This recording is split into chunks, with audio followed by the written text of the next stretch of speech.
Hari ini saya akan bicara tentang hutang. Bulan ini saya mengajarkan tentang money and family dalam berbagai sudut pandang. Ya, hari ini khusus buat anak-anak muda dan tentunya bagi orang-orang yang mau belajar bisa dapat berkat juga dari sini. Hari ini kita akan bahas tentang hutang. Firman Tuhan berkata, jangan berhutang kepada siapapun. Roma 13 ayat yang ke-8 bilang begini, janganlah kamu berhutang apa-apa kepada siapapun juga, tetapi hendaklah kamu saling mengasihi, sebab barang siapa mengasihi sesamanya manusia, ia sudah memenuhi hukum Taurat. Kita nggak boleh hutang sama siapapun, kata firman Tuhan. Saya percaya hidup yang merdeka itu bukan cuma kita bisa kemana-mana, makan apa saja, bisa sekolah, tapi hidup yang merdeka adalah kita nggak punya hutang.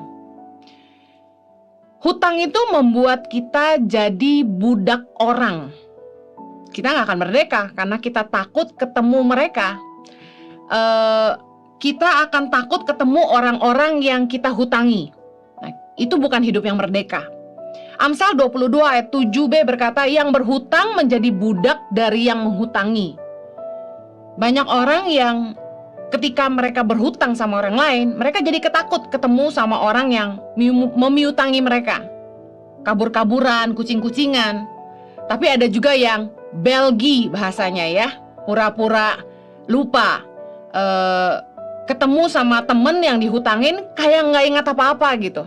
Saya punya temen sampai hari ini yang ngutang nggak bayar-bayar, ketika ketemu saya pura-pura nggak ada apa-apa. Haleluya.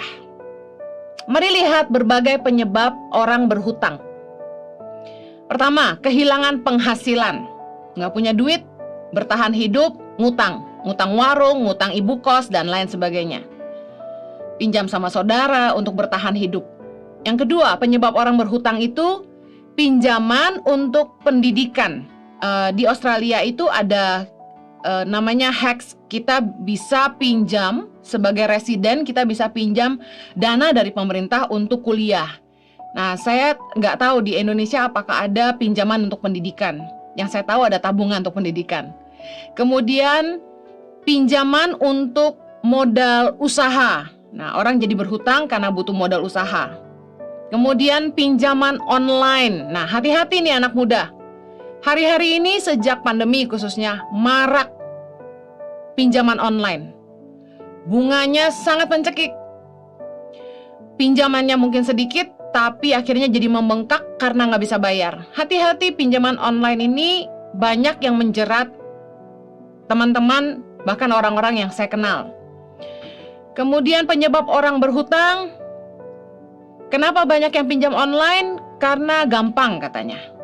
Kemudian gaya hidup yang berlebihan, lebih besar pengeluaran daripada pemasukan. Ada istilahnya, nggak apa-apa kere yang penting keren. Hati-hati, gaya hidup berlebihan bikin kita berhutang. Kemudian pemakaian kartu kredit untuk liburan. Harusnya liburan atau pengeluaran gaya hidup yang lain itu keluarnya dari dana yang tidak terpakai. Jangan pernah memakai uang hutang untuk liburan. Akibatnya kita punya hutang.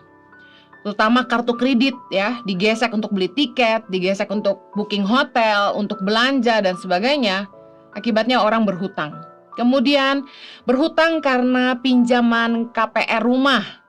Kemudian kredit kendaraan bermotor. Kemudian ada yang berhutang karena biaya pengobatan nggak bisa bayar, pinjam sana sini. Kemudian berhutang untuk pesta pernikahan. Aduh, saya kenal orang yang nggak punya uang tapi mau pesta yang mewah, akibatnya hutang di sana sini. Saya ingin jelaskan ada dua macam hutang. Bad debt and good debt. Hutang yang baik dan hutang yang buruk. Hutang yang baik yang pertama kita bahas. Yang pertama adalah KPR rumah, mortgage. Kenapa itu hutang yang baik? Bagi kita yang secara keuangan adalah middle low, kita tidak punya uang tunai yang cukup banyak, kita butuh KPR untuk bisa kredit rumah. Karena nilai rumah sangatlah mahal. Tentu kredit KPR rumah ini menjadi salah satu tabungan dan juga investasi buat masa depan karena itu disebut hutang yang baik. Tetapi hati-hati, hutang yang baik ini adalah gini, sesuai dengan kemampuan kita untuk membayar kembali. Yang kedua, hutang yang baik contohnya adalah pinjaman untuk pendidikan. Seringkali kita kalau mau naik gaji, itu ada beberapa jenis pekerjaan atau karir yang menuntut kita punya sertifikasi di bidang tertentu atau dari S1 mau upgrade ke S2 dan sebagainya, itu kita mesti sekolah lagi. Nah, pinjaman untuk sekolah ini menaikkan juga pendapatan. Jadi ini merupakan hal yang baik karena uangnya tidak dibuang percuma tapi ke depan akan mendatangkan pendapatan untuk kita, bahkan lebih. Nah, ingat, hutang yang baik ukurannya adalah kita punya kemampuan membayar kembali. Kemudian hutang untuk modal usaha, business ownership adalah hutang yang baik. Contoh, mungkin ada anak muda yang pengangguran, kemudian pengen jadi ojek online, perlu motor.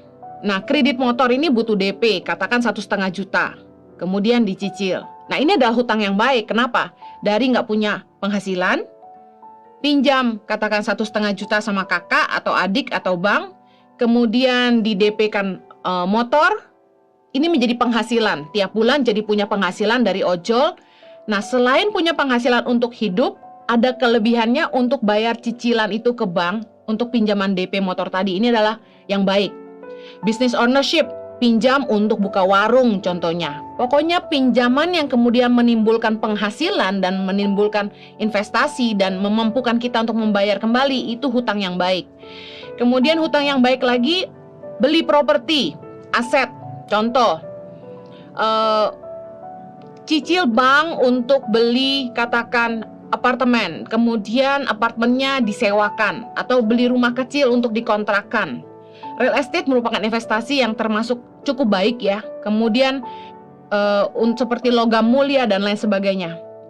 Saya sarankan kalau memang harus meminjam, pastikan kita pinjam untuk hal yang baik. Pertama, menghasilkan penghasilan, kemudian memungkinkan untuk kita membayar kembali. Itu hutang yang baik, good debt. Nah, hutang yang buruk. Nah, ini yang kita harus perhatikan baik-baik. Pertama, hutang kartu kredit. Seringkali orang sombong banget nunjukin kartu kreditnya banyak. Black card, platinum, dari berbagai bank. Menurut saya itu nggak bangga. Kenapa? Kartu kredit itu hutang. Makin banyak kartu kreditnya, makin banyak hutangnya. Tagihan kartu kredit itu mencekik. Malah saya cenderung mengarahkan pemakaian itu hanya kepada satu kartu kredit saja. Kenapa? Karena ada biaya admin yang kita harus bayar setiap bulan. Baik dalam tagihan maupun pelunasan itu ada biaya administrasinya. Kalau kita pakai 10 kartu kredit, berarti adminnya dikalikan 10. Lebih baik fokuskan pengeluaran kita kalau memang butuh kartu kredit hanya dengan satu kartu kredit saja. Dan pastikan kita selalu bayar tepat waktu. Karena tunggakan kartu kredit ini berbunga dan denda. Nah, ini yang mahal sekali. Hutang yang buruk itu pemakaian kartu kredit, mengambil dana tunai dari kartu kredit, itu salah banget. Yang ketiga, pinjaman yang buruk, bad debt, adalah cicilan kendaraan bermotor. Karena katakan begini, katakan kita beli mobil bekas seharga 100 juta. Sebenarnya karena kita pinjam uang dari bank untuk KKB, kredit kendaraan bermotor, ujung-ujungnya mobil itu kita bayar 300 juta, 3 kali lipatnya karena ada bunganya. Pastikan kita bijaksana. Kalau memang tidak ada uang lebih dan tidak terlalu butuh, jangan kredit kendaraan bermotor. Investasi kepada kendaraan bermotor adalah investasi yang buruk kalau kendaraan itu kita tidak terlalu butuhkan. Selain Anda tinggal di tempat yang jauh dari kendaraan umum dan Anda butuh motor misalnya. Nah, kalau mobil itu sudah merupakan kemewahan. Nggak setiap kita butuh mobil. Apalagi pandemi, kita juga nggak kemana-mana. Di zaman semua serba online sekarang ini, order mobil online seperti taksi online itu banyak sekali dan biayanya jauh lebih murah. Karena punya mobil, kita harus pikirin nggak cuma gayanya, tapi pertama beli, pajak tahunan, servis, belum lagi kalau ada yang rusak, belum lagi asuransi, biayanya besar sekali. Hutang yang buruk adalah uang pinjaman yang kita pakai untuk kendaraan yang tujuannya hanya untuk kemewahan. Kemudian, hutang yang buruk lagi, consumer debt. Misal contoh, ada cicilan 12 kali, nggak punya kemampuan. Beli barang itu, misalnya handphone, harganya 23 juta, kita nggak mampu, cicil 12 kali. Nah, itu consumer debt, itu ada hutang yang buruk. Kemudian payday loans, contoh kita pinjam uang untuk hanya dipakai, dihabiskan.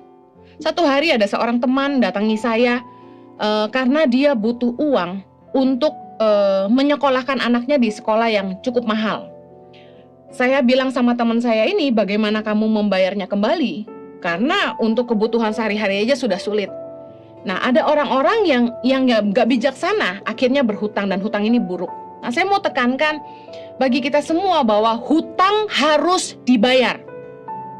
Roma 13 ayat 7 di bagian pertama berkata gini, bayarlah kepada semua orang apa yang harus kamu bayar. Ingat baik-baik, bayarlah kepada semua orang apa yang harus kamu bayar. Roma 13 ayat 7 bagian pertama. Dengar baik, Roma 13 ayat 8 berkata, janganlah kamu berhutang kepada apa-apa, kepada siapapun juga. Jadi kita harus ngerti bahwa kita harus bayar hutang kita. Bagaimana cara bebas dari hutang? Yang pertama, secara jujur temukan kebocorannya dan perbaikilah. Anda nggak akan bisa menolong diri Anda sendiri kalau Anda nggak mau jujur pada dirimu sendiri, dan kalau Anda nggak jujur kepada orang yang bisa membantu Anda untuk menyelesaikan masalah keuangan Anda. Jujurlah dan coba temukan kebocorannya. Kenapa sih selalu berhutang? Masalahnya karena selalu kurang. Bagaimana menemukan kebocoran? Ambil secari kertas, tulis di sebelah kiri dengan jujur, berapakah penghasilan Anda setiap bulannya. Di sebelah kanan, bagi dua. Pengeluaran kebutuhan pokok setiap bulan, tulis apa saja, secara detail, jangan miss. Kemudian yang di kolom paling kanan, tulis lagi pengeluaran gaya hidup, contoh, nonton, beli celana, beli jam, kemudian apalagi yang biasanya yang jadi gaya hidup itu nongkrong di kafe, beli kopi, facial. Nah, itu gaya-gaya hidup seperti itu ya. Mani-pedi, ke tukang pijit, nah ya kan, atau ke salon. Nah, ini ada orang yang jadi gaya hidup. Kalau kita gunting rambut mungkin setahun 3 kali, yang kalau jadi gaya hidup tuh tiap minggu ke salon ya. Coba temukan setelah Anda tulis semua pendapatan dan pengeluaran Anda, ingat dipisahkan kebutuhan pokok dan kebutuhan gaya hidup. Coba lihat kebocoran terbanyak di mana. Lihat pengeluaranmu setiap bulan paling besar habisnya buat apa. Yang kedua, komitmen untuk menurunkan standar atau gaya hidup. Anda nggak akan pernah bebas dari hutang kalau Anda tidak memperbaiki gaya hidup Anda, standar hidup Anda. Dari pengeluaran yang Anda tulis, pangkaslah pengeluaran yang tidak perlu dan maksimalkan yang ada. Contoh, waktu saya pernah menolong seorang teman yang selalu minus setiap bulan. Dia punya anak 2 dan dia punya asisten rumah tangga dan dia punya pengasuh anak. Nah, saya bilang gini, yuk kita duduk lihat pengeluaranmu yang mana yang bisa dihilangkan. Pengeluaran yang tidak perlu yang bisa dihilangkan supaya memaksimalkan yang ada. Saya tanya sama dia gini, kamu perlu pengasuh anak? Dia bilang perlu karena saya harus bekerja. Oke. Income dia bekerja itu jauh lebih besar dibandingkan dia diam di rumah ngurus anak aja. Saya setuju dia punya pengasuh anak. Kemudian saya tanya, apa butuh asisten rumah tangga? Nggak bisa ya pengasuhnya suruh jadi sekalian jadi asisten rumah tangga. Tidak usah ribet, bangun lebih pagi sedikit, sapu per rumah, kamu yang masak, lalu dia lihat anakmu. Jadi daripada punya 2 tenaga asisten pembantu rumah tangga dan pengasuh di rumah, dia cukup punya 1. Dia bilang bisa. Jadi pertama kita harus temukan pengeluaran yang mana yang tidak perlu yang bisa dipangkas, lalu maksimalkan yang ada. Ingat bagaimana bebas dari hutang? Poin yang pertama tadi, temukan kebocoran, kemudian komitmen menurunkan standar atau gaya hidup. Yang ketiga, bagaimana bebas dari hutang? Jualah aset yang bisa dipakai untuk melunasi hutang, yang sekaligus mengurangi pengeluaran. Contoh, terlanjur ambil KKB, kredit kendaraan bermotor. Beli mobil contohnya.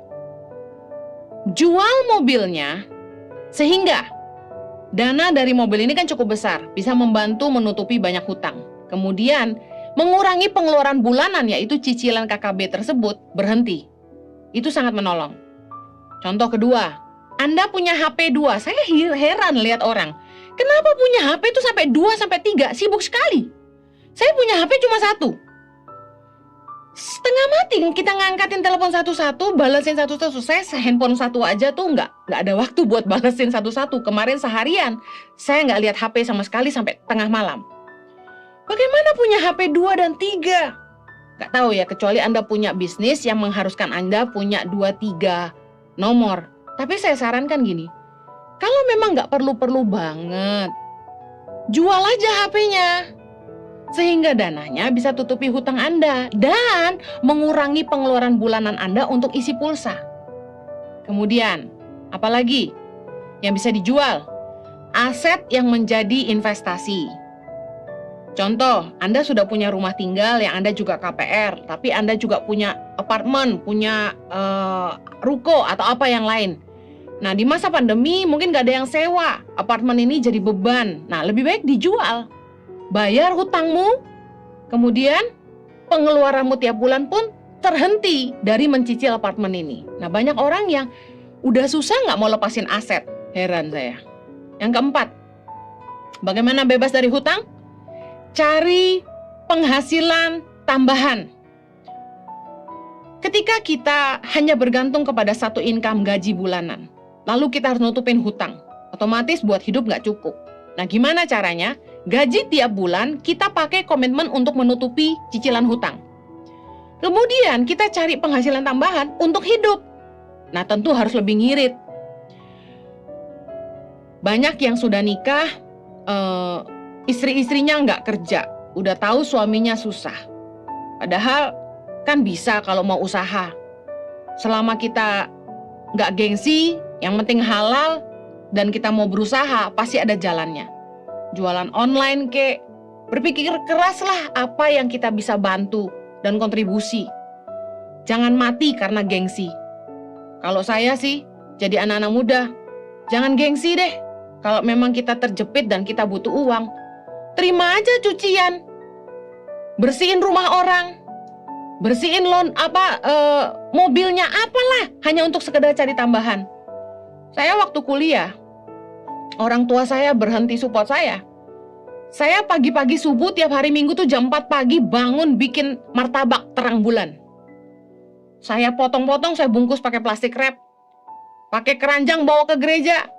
Habis mimpin pujian, gaya-gaya, keren-keren.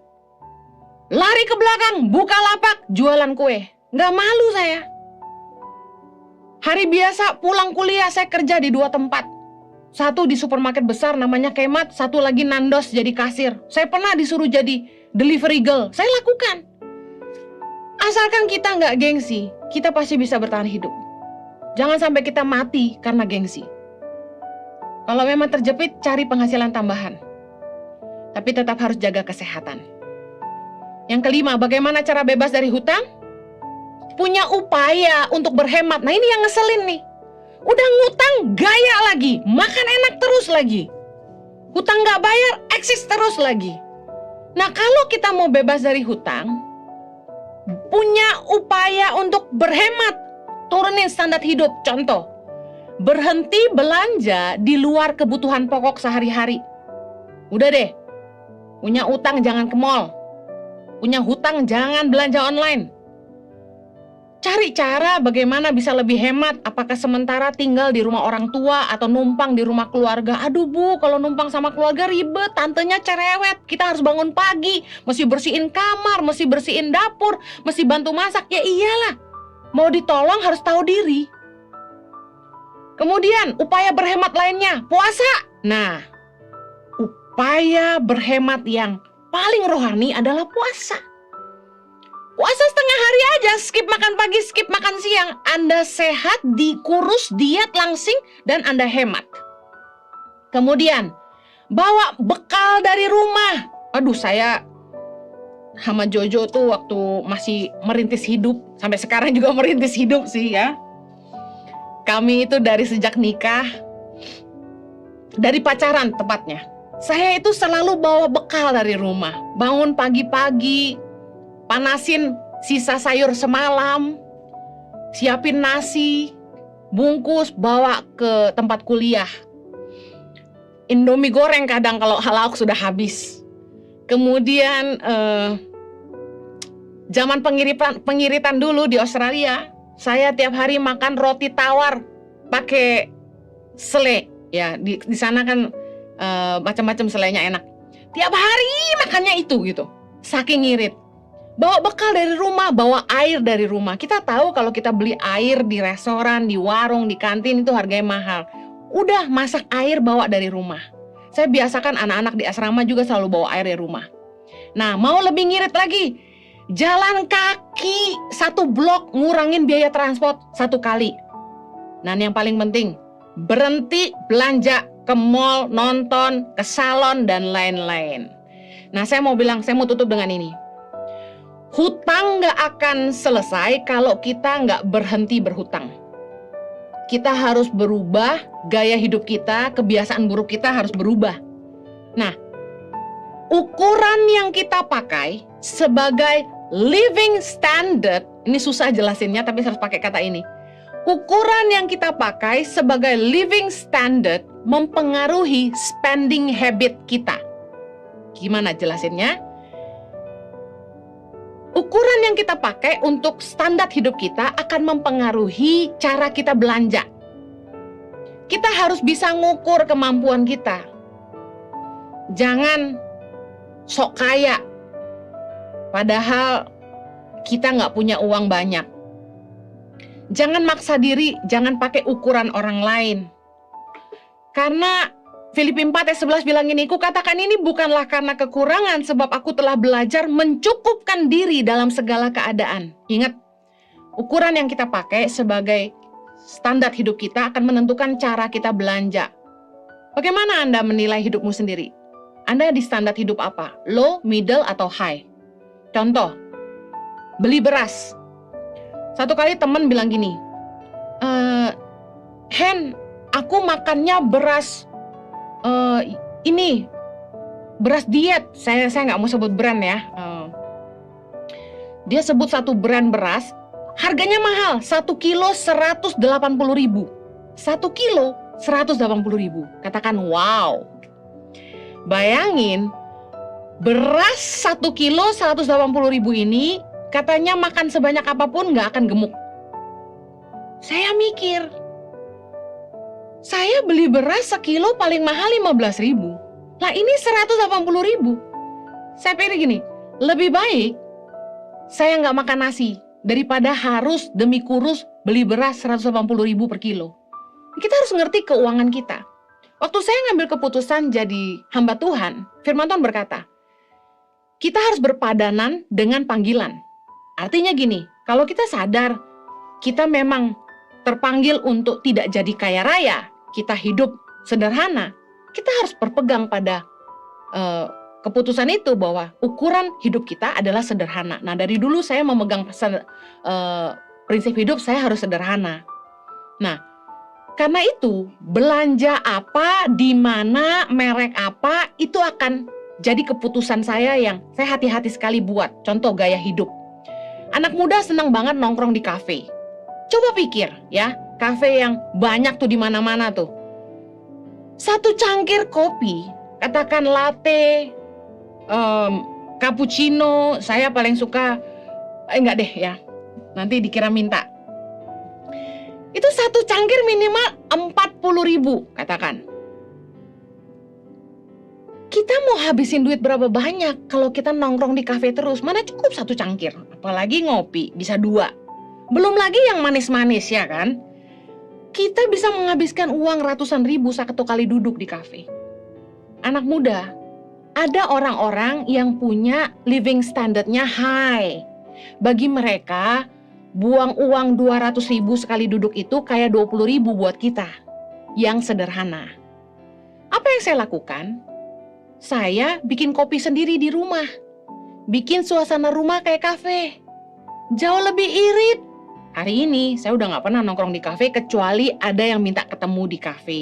Dan tentunya saya nggak ditraktir, saya traktir. Kalau soal memberkati saya hobi, tapi ngabisin duit di kafe enggak. Ngerayain ulang tahun anak, saya dari anak saya Chloe Zoe Excel kecil nggak pernah pesta sampai hari ini. Kenapa?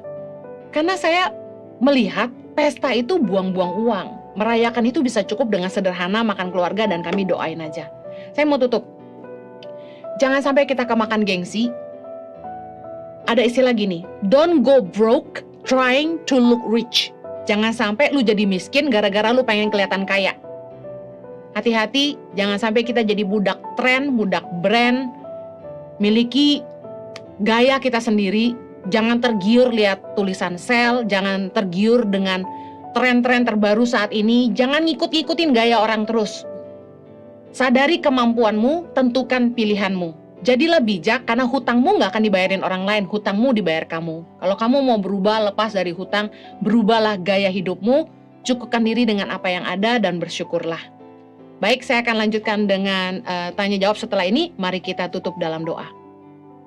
Bapa di sorga, hambamu berdoa, berikan hikmat buat anak-anakmu supaya mereka selalu berhikmat di dalam mengelola keuangan. Mereka bebas dari hutang, mereka bahkan menjadi orang yang memutangi, bukan orang yang berhutang. Kami berdoa supaya Tuhan memberkati anak-anakmu senantiasa berkecukupan, bahkan berkelimpahan dalam berbagai kebajikan. Demi nama Yesus kami berdoa. Amen.